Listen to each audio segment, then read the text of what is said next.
Indiana Newsdesk is made possible in part by the following. Indiana University's Center for Applied Cybersecurity Research, presenting Security Matters with tips for improving online security in 3 minutes or less. Main Source Bank, headquartered in Greensburg, Indiana, offering products and services to fit every stage of life. More information at mainsourcebank.com. Main Source, life needs a great bank. Member FDIC and equal housing lender. Smithville Communications, serving Southern Indiana with high-speed fiber gigabit internet. Smithville Fiber Gigabit Technology. Tap the power. And by WTIU members. Thank you. Coming up on Indiana Newsdesk. It's a record-breaking year for corn and soybeans in Indiana, but are farmers experiencing too much of a good thing? The cost of putting out a crop is to the point where we may be looking at break even or maybe even losing money this year per acre. And if grain prices get much lower, we definitely are going to be in the red. Ahead, we'll explain why farmers might be hurting over the next few years. Defense contracts in Indiana have dropped more than $6 billion in the last 5 years. But contractors and state officials say they don't plan to get out of the business anytime soon. We need to be agile and flexible and focused on meeting the current needs. If we can do that, then I think we will be as healthy and as competitive as any other state in any other sector. These stories and a look at this week's top headlines right now on Indiana Newsdesk.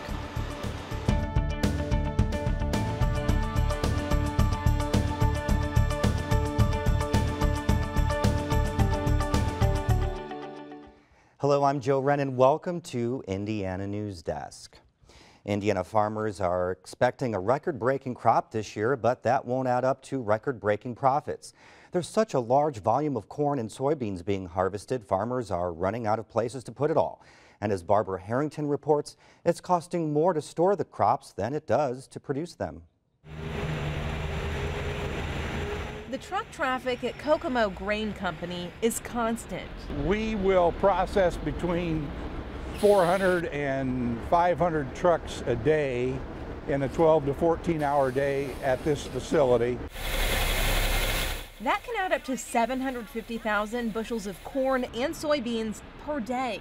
Indiana and several other Midwestern states are poised to break records with this year's yields. So the grain elevators here are already halfway full, and there's plenty of crops that still have to be harvested. It's been a kind of an unusual harvest where normally we get corn started early and then beans kick in, but we've had an unusually wet fall, so the beans have been delayed. Normally we've been done with beans for about 2 weeks now, but we're just finishing up beans. But there's a problem.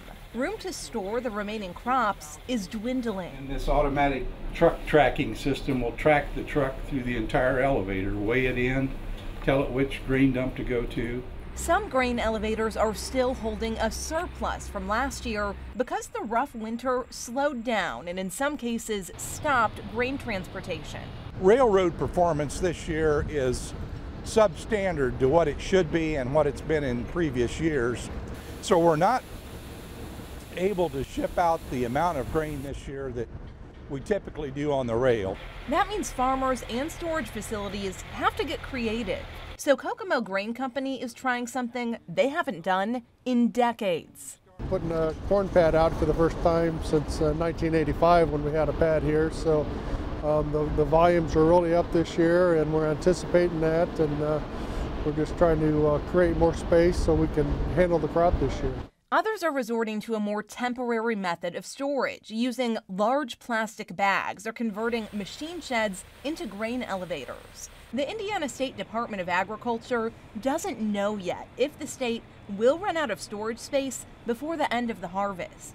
If there is a problem, it will likely come with the last 10% of the crop. I've received some encouraging news these last 2 days. The slow or slower harvest as a result of intermittent rains has, we know, allowed for some grain to get down the Ohio River on barges Some trains have gotten out. That may not be enough to free up the space needed over the next few weeks, though. The cost of storing grain is already higher than the cost of producing it. And because there's a big supply of corn and soybeans this year, the prices have been dropping.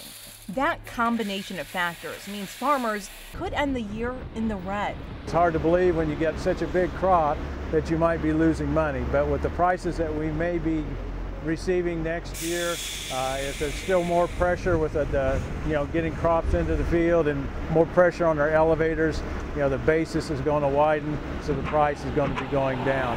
So yes, we could be in a situation where farmers are going to be losing some money this year. Lower prices for grain could translate into steady or declining costs for livestock farmers and consumers of corn-based products, at least in the short term.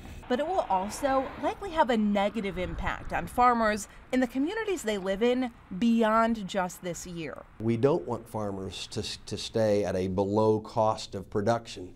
Not healthy for our rural communities, certainly for the farmers, for equipment manufacturers, for people who provide inputs to farmers. Just not a healthy setting for rural Americana. So we hope prices come back to some sense of equilibrium, but it's not going to be immediate. It's going to be months, maybe even a couple years. Some farmers are waiting to harvest a portion of their crops until December or January because values are so low, but harsh winter winds and low temperatures could damage them and cause another financial blow. Farmers could get some relief from their insurance, but the payout will likely be a fraction of their losses. Now for headlines, we go over to Alex Dirkman, who has the latest on this week's top stories. Thank you, Joe. A legislative study committee is recommending the state allow live dealers to replace video gaming at Indiana's 2 racetrack casinos and letting riverboat casinos move inland for the first time. The panel also voted unanimously to end a requirement that all casinos operate on water. Lawmakers will likely vote on the proposal next year. A Department of Corrections facility is investigating the apparent suicide of a man who killed a fellow student at Purdue University earlier this year. Cody Cousins was found dead in his cell on Tuesday night.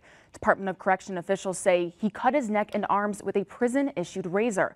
They say a psychological evaluation did not indicate he was a harm to himself. Cousins was serving a 65-year prison sentence for killing Andrew Bolt. The former state police officer who was twice convicted and then acquitted of killing his wife and children is suing prosecutors and investigators on his case for psychological damages.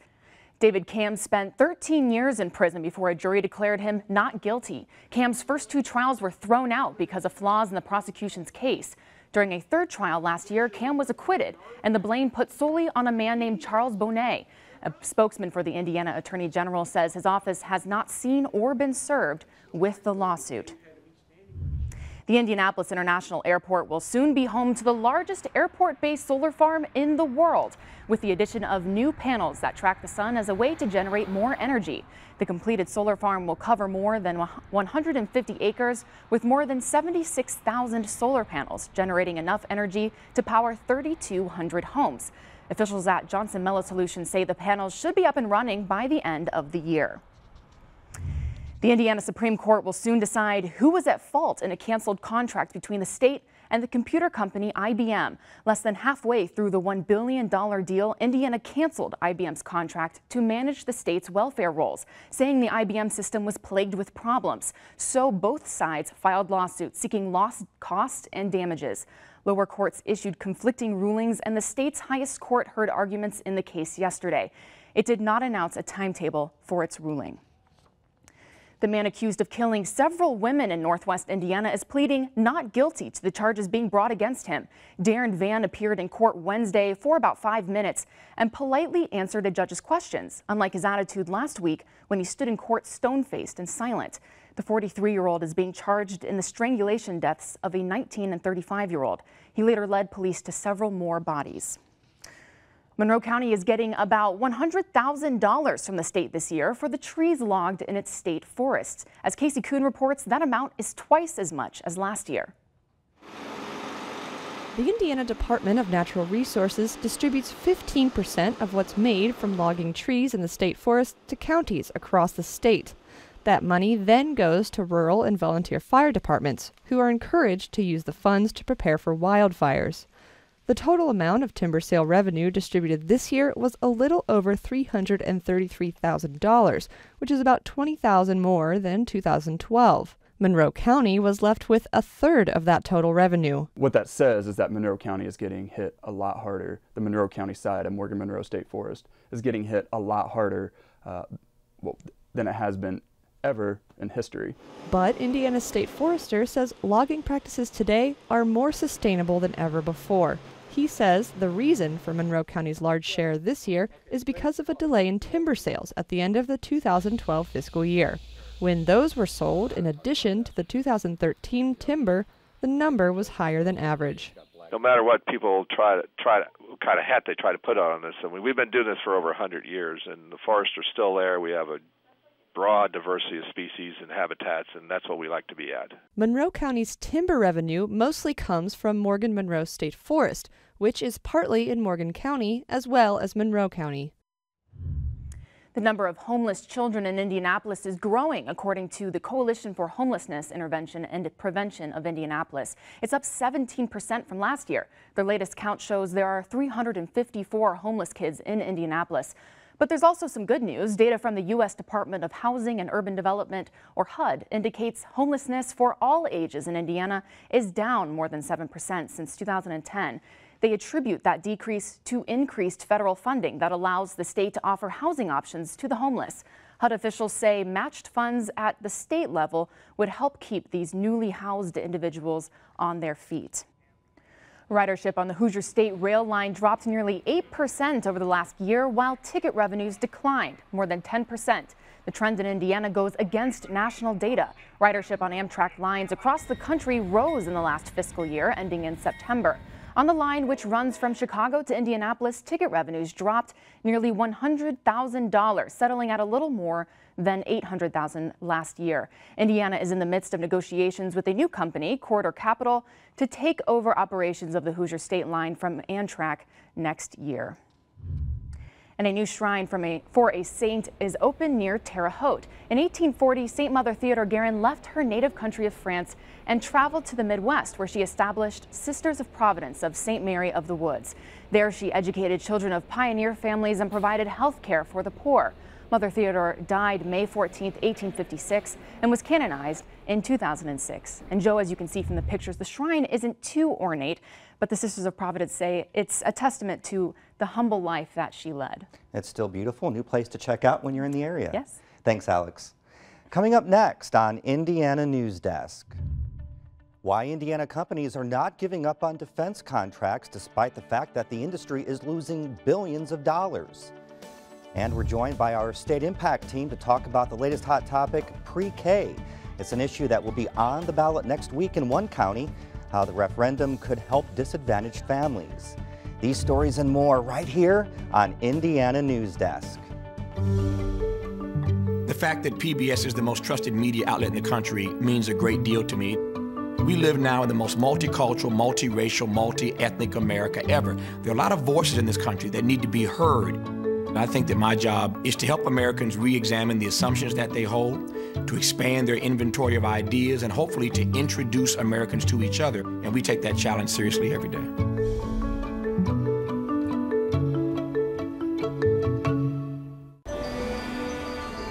We are a nation of explorers. We seek new ways of living, of thinking, and of expressing ourselves. We take risks, we learn from experience, and we keep moving forward. That's why we encourage and celebrate the explorer in all of us.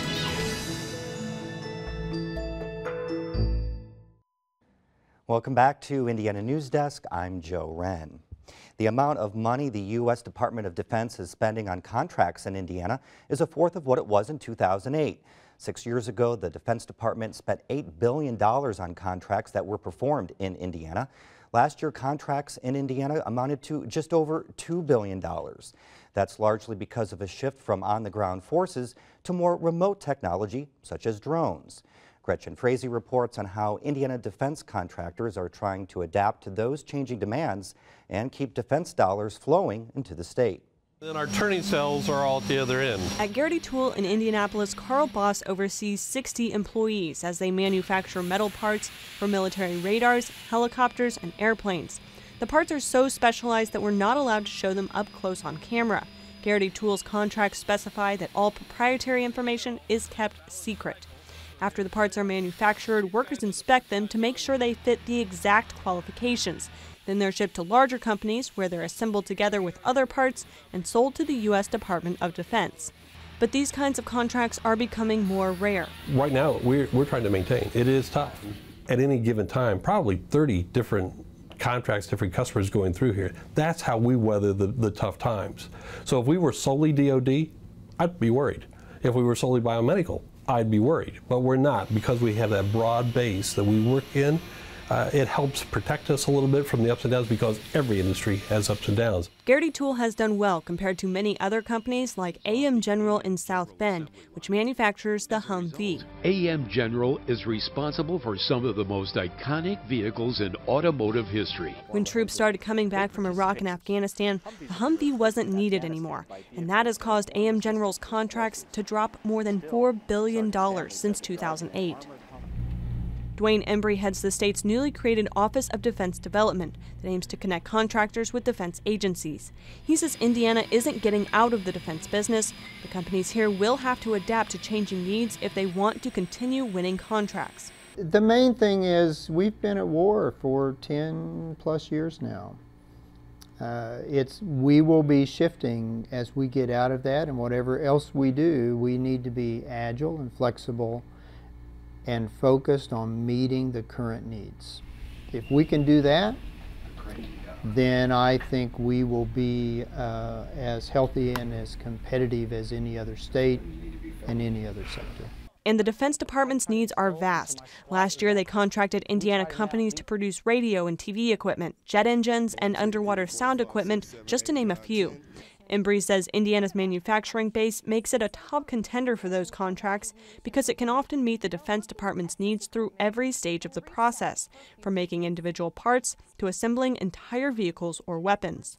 Strengthening that supply chain will enable us to serve not only Indiana major defense contractors, but to serve nationally. And we think we can leverage that to sustain, maybe increase the number of employees that we have on defense work.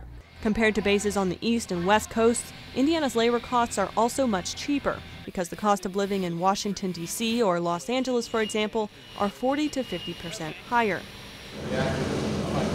During a tour of the facilities at Army Ammunition Activity Crane in southern Indiana, the four-star general in charge of the Army's equipment took a look at some of the products and services Indiana has to offer. We're still conducting operations simultaneously on every continent.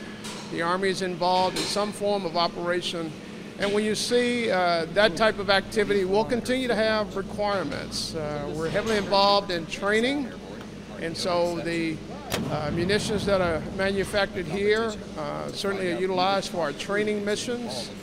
And so we continue to see where we can and continue to stabilize the workload. General Vai says Indiana contractors looking to earn the Army's business need to produce quality products, but they also need to go beyond the status quo. We're always looking for ways that we can improve how we produce, manufacture, transport, deliver, and resupply logistics operations. And so we have facilities like Crane that do a great job in looking for more innovative ways to do business, be more smarter about it, but also be innovative and do so at less cost and best value. Being innovative, though, isn't always easy. It takes a lot of resources, time, employees, and of course, money. To talk more about the initiatives in Indiana aimed at creating new defense products while still making a profit, we're joined by Charles Lasota. He's the director of the Battery Innovation Center near Crane. Thanks for being here today. Thank you, Joe. Now, as the name suggests, the Battery Innovation Center deals largely with developing technologies for batteries. Where do we see those used in the military? Well, it's across the board, Joe. They're used in everything from small handheld devices to powering the individual weapons, the munitions, to being at the core of allowing our aircraft, our vehicles, our ships to go operate. Almost every shape, size imaginable. But you've had to diversify, and this new technology is not just used for the military, though. That's correct. The one thing you can say is that energy storage devices are needed by everyone. The commercial sector is constantly looking for new higher power energy storage devices for their products, whether they be small handheld phones or even larger storage devices for microgrids. What are some of those other types of products, though, besides batteries that this same method could be applied to?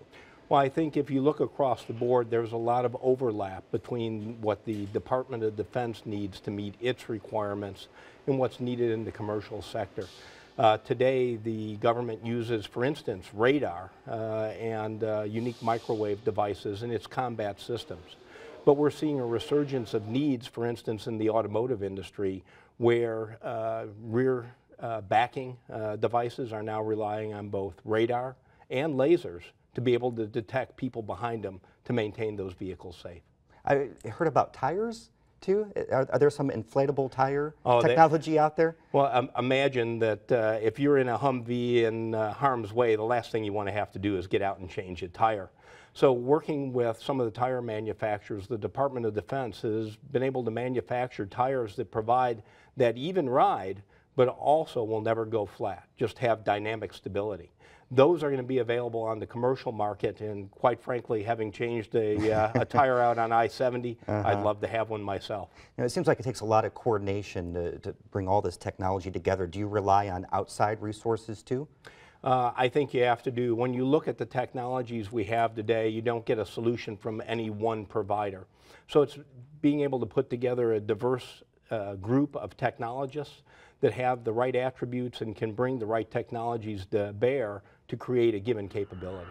How about any universities, community colleges, any type of collaboration? All of those. The Battery Innovation Center has membership from Purdue University, as well as Ivy Tech, as well as universities like Penn State that bring together unique laser capabilities, machining capabilities, and really the personnel that have the knowledge to use the equipment and machines to make those products. Very interesting. Thanks so much for being here today. Thanks for the opportunity, Joe. Pre-K is a hot topic across the state, and in one county, it's also an issue that will be on the ballot next week.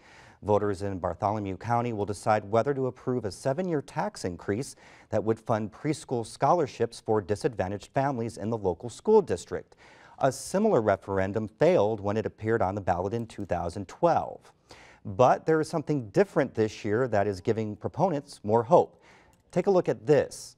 This is the language that appeared on the 2012 ballot. As you can see, it asks for voters for a tax increase, but doesn't mention pre-K anywhere. The 2014 ballot question will look like this, specifying exactly what the money is going to be used for. That's because of a change in state law that allows referenda to specify what the money will be used for. To talk more about what this means for state efforts to fund pre-K, we're joined by StateImpact Indiana's Rachel Morello. Hi, Rachel. Thanks for being here. No problem. Is the change in language enough do you think that would change the outcome compared to where it was 2 years ago? Sure. So Bartholomew Consolidated School Corporation Superintendent John Quick told me he thinks so. The referendum that failed to pass in 2012 did so by less than 2,000 votes. So Quick says he thinks if people understand the money is going to pre-K and it won't be diverted to other projects, they're more likely to support it. But I've also spoken to voters who say the language had nothing to do with it, and they don't think people will support it this year either. Now, what about the opposition? What are they saying? Some voters are concerned that school officials want to funnel resources to the wrong program. Of all the kids that go to preschool in Bartholomew County, only about 20% would be in the program that this money would affect. All the rest either go to Title I funded public programs or one of the many private or faith-based programs that the county offers. And so some advocates of this measure point out that not all families can afford private education. Now, we've been hearing a lot about pre-K lately with the state's new pilot program.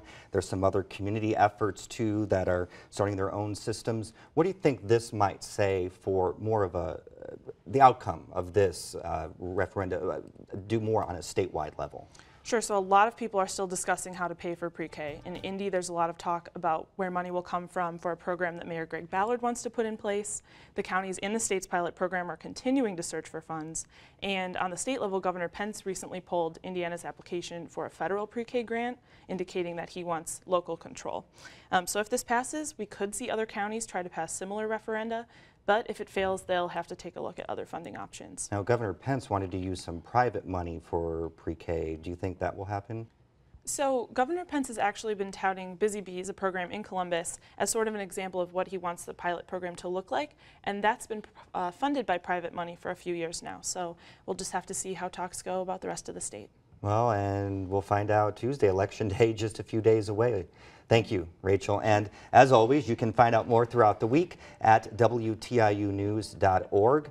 And just one more thing, though, before we go, your children have probably been planning it out for months, and it's finally here. Today, of course, is Halloween. We enjoyed all the photos you've sent in of your kids in their costumes. So as we leave you tonight, here are some of them. What do you think, Rachel? I think we're going to see a lot of Frozen out tonight. I'd put my money on that, too. Have a great weekend.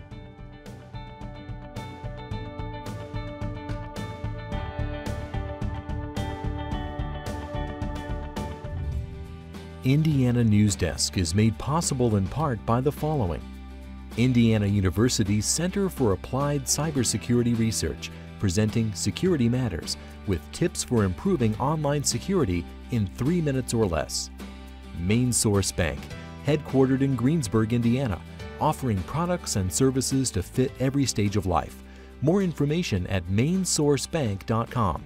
Main Source, life needs a great bank. Member FDIC and equal housing lender.